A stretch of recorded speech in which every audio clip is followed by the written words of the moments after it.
Everyone said that this team was finished. It had become a laughingstock. 5 wins and 30 losses. The kind of record that buries franchises, the kind of failure that makes the league stop caring. But what came next? What rose out of that wreckage? It wasn't luck. It wasn't timing. It was a fire burning inside players who refused to quit. And then the storm named Caitlin Clark came crashing in, rewriting not just the Fever, but the entire sport of women's basketball.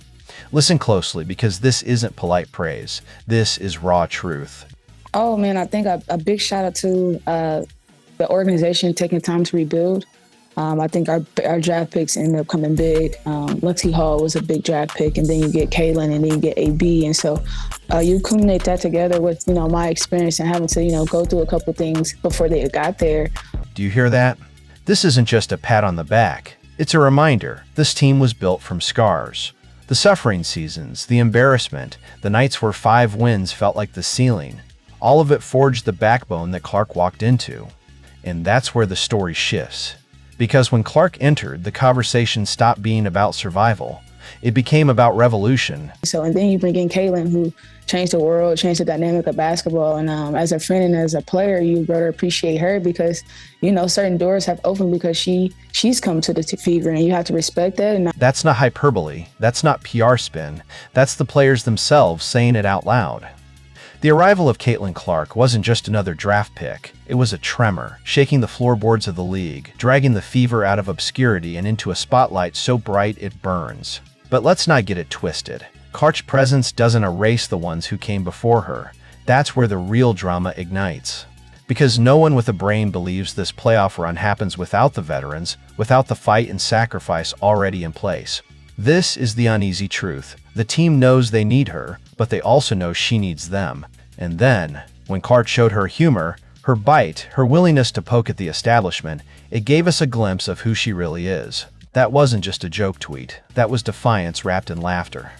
That was a player unafraid of fines, unafraid of the noise, using wit to bond her team while the outside world tried to paint her as controversial, even dangerous. The whispers about riots, about overstepping, all of that misses the point. Inside the locker room, it wasn't scandal. It was family. And now, the Fever sit on the edge of destiny. A team that once drowned in irrelevance now clawing toward the finals. Not just off talent, not just off skill, but off the unshakable chemistry of a core that refuses to break apart. And if you think this is just about wins and losses, you're not paying attention. Dynasties aren't built by luck. They're built by loyalty, by sacrifice, by players willing to bleed for the cause.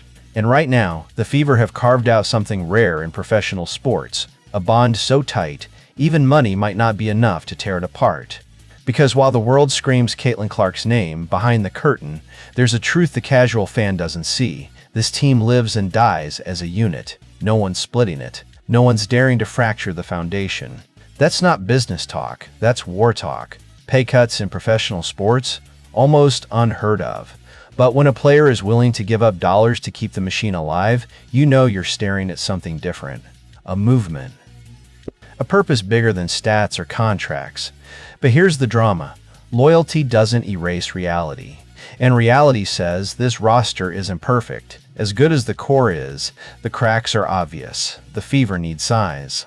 They need a power forward who can stand shoulder to shoulder with Aaliyah Boston and not flinch. And the question becomes, who's willing to put ego aside to make that happen? These aren't throwaway opinions. These are battle plans. The Fever aren't thinking about survival anymore. They're plotting for dominance. Every dollar, every contract, every decision now carries the weight of championship expectations. And make no mistake, the entire league is watching.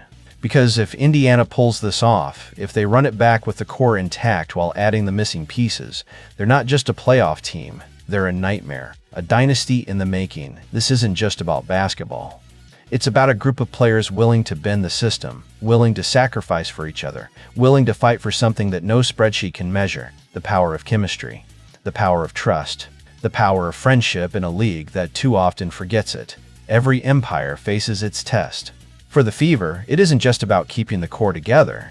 It's about answering the question nobody wants to ask out loud. What happens when Caitlin Clark doesn't fit? Because as unstoppable as she looks with the ball, the truth is brutal. Chemistry at the point guard position has been shaky, and cracks in the foundation are starting to show. That's not gossip. That's not speculation. That's a confession from inside the circle. The Fever don't just need backups. They need guards who understand Clark's rhythm. And until they find that, this story teeters between destiny and disaster. Even in the hope of pairing Clark with Odyssey Sims, there's no guarantee. The system demands balance. Without it, the Fever risk wasting their miracle on misalignment, like an engine firing at half speed. And that's why this summer isn't just about adding talent, it's about survival. The wrong move, the wrong signing, and everything they've built could collapse under the weight of expectations. This is it, the fork in the road. Either Indiana finds the missing pieces, or they risk becoming just another what could have been story in the history of sports. But here's the wild part. They've already proven the power of friendship, of defiance, of refusing to be forgotten.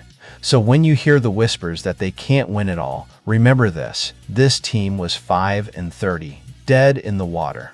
And now, they're on the doorstep of the finals. That's not luck. That's not hype. That's revolution. This is the crossroads. The Fever aren't just another team anymore. They've been reborn and fire-scarred by humiliation, rebuilt by loyalty, and supercharged by Caitlin Clark's arrival. But with every revolution comes the risk of collapse. And now, the question isn't whether they can win, it's whether they can survive themselves, because loyalty only stretches so far. Pay cuts, sacrifices, chemistry experiments, they're gambles. The kind of gambles that decide if you carve a dynasty or crumble under the spotlight. Remember, this isn't just about one player. This isn't even just about a season. This is about rewriting the balance of power in the WNBA. And make no mistake, every team in the league is circling, waiting for Indiana to trip, waiting for the cracks to widen. But what they don't see is the thing that's holding the Fever together. Not stats, not contracts, something stronger. Something the league can't quantify. Call it corny, call it cliche. But dismiss it at your own peril, because this team has already proven that friendship, chemistry, and trust can drag a 5-win disaster to the edge of greatness. So here it is, the line in the sand.